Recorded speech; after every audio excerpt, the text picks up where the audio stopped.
இப்போ நான் பேச போகிற இந்த வீடியோ நவம்பர் 16ஆம் தேதி அன்னைக்கு, அதாவது சிவிக்கு பிஃபோராகவே இந்த வீடியோ அப்படின்றது பப்ளிஷ் பண்ணியிருக்கணும்.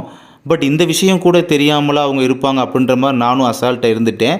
பட் இந்த பேசிக் இன்ஃபர்மேஷனும் தெரியாமல் தான் இருக்காங்க அப்படின்றத நான் அப்புறம் குரூப்பில் பார்த்தது அண்டு நேரில் போன விஷயத்தை வச்சு நான் தெரிஞ்சுக்கிட்டேன். ஸோ அதனால தான் இப்போ இந்த லாஸ்ட் நாள் சிவி போகிறவங்களுக்காவது யூஸ்ஃபுல்லாக இருக்கும் இந்த வீடியோ அப்படின்றதுனால மேக் பண்ணி உங்களுக்கு போஸ்ட் பண்ணுறேன்.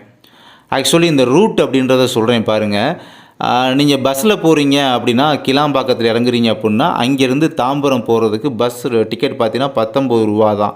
இது நீங்கள் அங்கே லோக்கல் பஸ்ஸு அங்கே அது உங்களுக்கு எப்படியும் தெரியும். தாம்பரம் போகிறதுக்கான லோக்கல் பஸ் எங்கே நிற்கும் கிளாம்பாக்கத்தில் அப்படின்றதெல்லாம் தெரியும். ஓகே, இப்போ தாம்பரத்தை விட்டு வெளியில் வந்தீங்கன்னா தாம்பரம் ரயில்வே ஸ்டேஷன், ஓகேங்களா? ஸோ அங்கேருந்து நீங்கள் நம்ம இந்த எம்கசி சிவிக்கு போகிறவங்களுக்கு தான் சொல்கிறேன். இந்த தாம்பரம் ஸ்டேஷன்லேருந்து நீங்கள் சென்னை பீச் போகிற ட்ரெயின், அந்த ட்ரெயின் ஓகேங்களா? டிக்கெட் வந்து சென்னை பார்க் ஸ்டேஷன் அப்படி சொல்லி டிக்கெட் எடுத்துக்கலாம். 10 ரூபா தான் டிக்கெட்டு. சென்னை லோக்கல் ட்ரெயின் தான் இது, ஓகேங்களா? பீச்சுன்றது லாஸ்ட் ஸ்டாப்பாக இருக்கும். அதுக்கு முந்தின ஸ்டாப்பு தான் இந்த சென்னை பார்க்கு, ஓகேங்களா?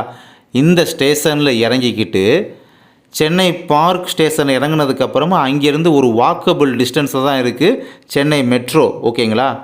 சென்னை மெட்ரோனா மெட்ரோ ட்ரெயின், ஓகேங்களா? அப்போ நீங்கள் லோக்கல் ட்ரெயின்லேருந்து வெளியில் வந்துட்டு சென்னை மெட்ரோ ஸ்டேஷனுக்குள்ளே இது கீழே சப்வே மாதிரி இருக்குது, அது வழியாக கூட நீங்கள் அழகாக போகலாம், ஓகேங்களா?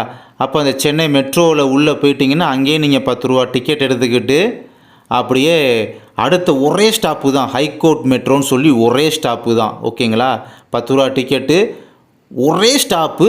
கரெக்டாக 3 மினிட்ஸில் வேகமாக அந்த ட்ரெயின் போய் நிப்பாட்டிடுது. ரொம்ப ஸ்பீடாக போயிடலாம். 3-3.5 நிமிஷம் தான் அதிகபட்சம், ஓகேங்களா?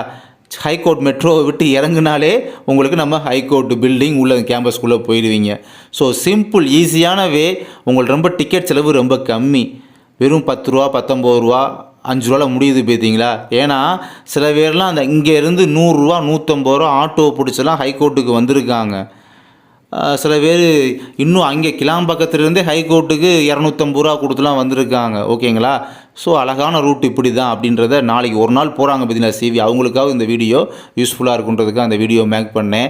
அதே சமயம் இப்போ கிளாம்பாக்கம்ன்றது பஸ்ஸில் போகிறவங்க இறங்குவாங்க. சரி, ஓகே.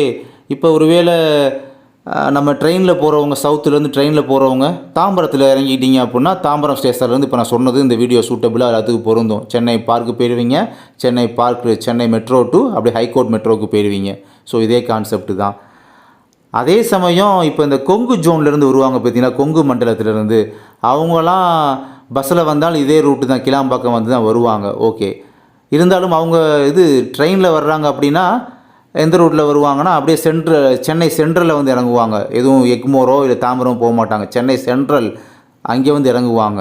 ஒன்றும் இல்லை, சென்னை சென்ட்ரல் இறங்கினாலும் பார்த்தீங்கன்னா சென்ட்ரல் இறங்கினோடனே அப்படியே வாக்கபிள் டிஸ்டன்ஸ் தான். அந்த சப்வே ஏறி இறங்கினா உங்களுக்கு சென்னை பார்க் ஸ்டேஷன், ஓகேங்களா? அந்த சென்னை பார்க் ஸ்டேஷன் என்ன சொன்னேன், அதே வாக்கபிளில் சென்னை மெட்ரோ இருக்குது.